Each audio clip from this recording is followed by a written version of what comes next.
Hi guys, welcome back to Prasna சமையலறை. இன்றைக்கி நம்ம என்ன செய்ய போகிறோன்னா அரேபியன் பிரெட் புட்டிங் செய்ய போகிறோம்.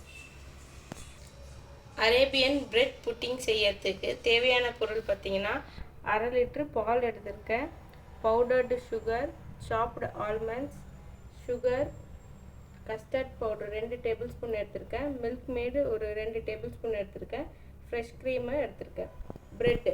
இதான் இதுக்கு தேவையான பொருட்கள். பிரெட் அரேபியன் புட்டிங்க்கு ஃபஸ்ட்டு நம்ம பாலை காய்ச்சி எடுத்துக்கலாம்.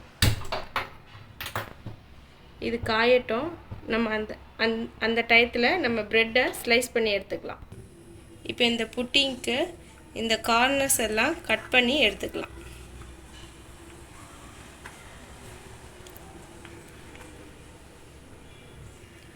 இந்த மாதிரி எல்லா ப்ரெட்டில் இருக்க கார்னர்ஸையும் கட் பண்ணி எடுத்துக்கோங்க. இப்போ பால் நல்லா காஞ்சிருச்சு. இப்போ 2 டேபிள் ஸ்பூன் கஸ்டர்ட் எடுத்து வச்சுருக்கேன். அதில் ஒரு 1/4 கிளாஸ் தண்ணி ஊற்றி கட்டி இல்லாமல் நல்லா மிக்ஸ் பண்ணிக்கோங்க. இந்த காஞ்ச பாலில் 2 டேபிள் ஸ்பூன் மில்க் மேட் எடுத்து வச்சுருக்கேன், அதை போட்டுக்கலாம். போட்டு நல்லா மிக்ஸ் பண்ணிக்கோங்க. நல்லா மிக்ஸ் பண்ணிக்கோங்க. மிக்ஸ் பண்ணிவிட்டு இது கொஞ்சம் ஒரு கொதி வந்ததுக்கப்புறம் நான் மிக்ஸ் பண்ணி வச்சுருக்க கஸ்டர்ட் பவுட்ரு அதையும் போட்டு நல்லா கட்டி இல்லாமல் மிக்ஸ் பண்ணிக்குவோம். இப்போ கஸ்டர்ட் நல்லா திக்காயிடுச்சு. இப்போ கா கப்பில் சர்க்கரை எடுத்து வச்சுருக்கேன். அவங்கவுங்க ஸ்வீட்னஸ்க்கு ஏற்ற மாதிரி போட்டுக்கோங்க. நான் 1/4 கப் போடுறேன்.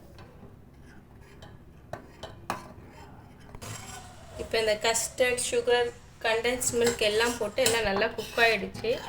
இது ஸ்டவ் ஆஃப் பண்ணிவிட்டு நம்ம கூல் பண்ணி எடுத்துக்கலாம். இப்போது நம்ம ஃப்ரெஷ் க்ரீம் எடுத்துக்கலாம். ஃப்ரெஷ் க்ரீமை நல்லா ஷேக் பண்ணிவிட்டு எடுங்க. ஒரு 1/4 கப் அளவுக்கு ஃப்ரெஷ் க்ரீம் எடுத்துக்கோங்க. இது ஒரு 2 டேபிள் ஸ்பூன், 2லேருந்து 2.5 டேபிள் ஸ்பூன் பவுடர்டு சுகர் சேர்த்துக்கோங்க. இதை நல்லா மிக்ஸ் பண்ணிக்கோங்க. இப்போ க்ரீமும் பவுடர்டு சுகரும் போட்டு நல்லா விஸ்க் பண்ணி வச்சாச்சு. இப்போ இதை எப்படி அசம்பிள் பண்ணுறதுன்னு பார்க்கலாம்.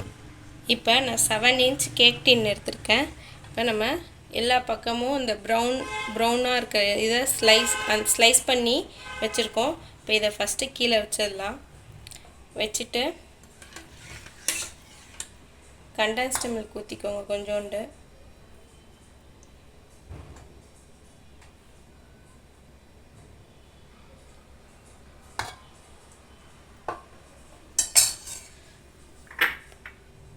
இதில் கொஞ்சோண்டு நட்ஸு,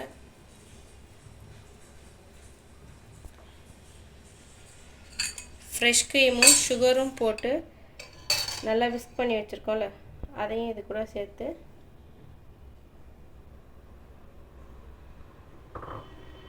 இந்த மாதிரி போடுங்க. அடுத்து இன்னொரு பிரெட் ஸ்லைஸை வச்சுக்கோங்க. திருப்பியும் நம்ம செஞ்சு வச்ச கண்டென்ஸ்டு மில்க் சேர்த்துக்கோங்க.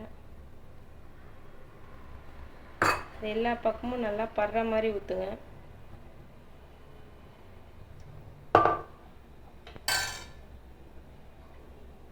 கொஞ்சம் ஃப்ரெஷ் க்ரீம். இப்போ இதேமாரியே உங்களுக்கு எந்த அளவுக்கு வேணுமோ அந்த அளவுக்கு இந்த ஸ்டெப்ஸை ரிப்பீட் பண்ணிகிட்டே இருங்க. அப்புறம் ஃபைனலாக கொஞ்சோண்டு சாஃப்ரான் போட்டுக்கோங்க.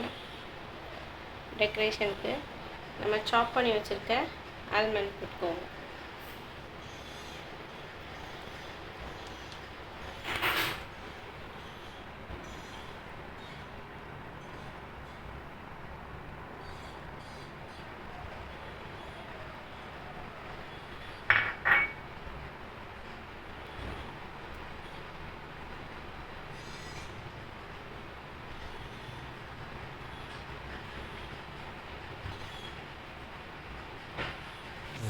இப்போ இந்த புட்டிங்கை ஒரு 2 hours ஃப்ரிட்ஜில் வச்சு சில் பண்ணி எடுத்துக்கோங்க. இப்போ இது 2 hours ரெஃப்ரிஜிரேட்டரில் வச்சு எடுத்தாச்சு. இது நல்லா இப்போ இந்த மில்கை ஃபுல்லாக அப்சர்வ் பண்ணிவிட்டு ரெடி ஆயிடுச்சு. இப்போ நம்ம இதை சர்வ் பண்ணிடலாம்.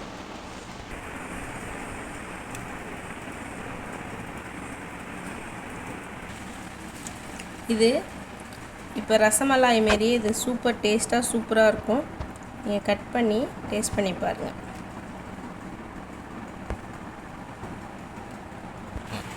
இதை உங்கள் வீட்டில் செஞ்சு பார்த்துட்டு என் சேனலுக்கு லைக் பண்ணுங்கள், ஷேர் பண்ணுங்கள், சப்ஸ்கிரைப் பண்ணுங்கள், பெல் ஐக்கானை கிளிக் பண்ணுங்கள். அப்போ தான் நான் போடுற வீடியோ உங்களுக்கு உடனுக்குடனே வரும். Okay, bye friends, thank you.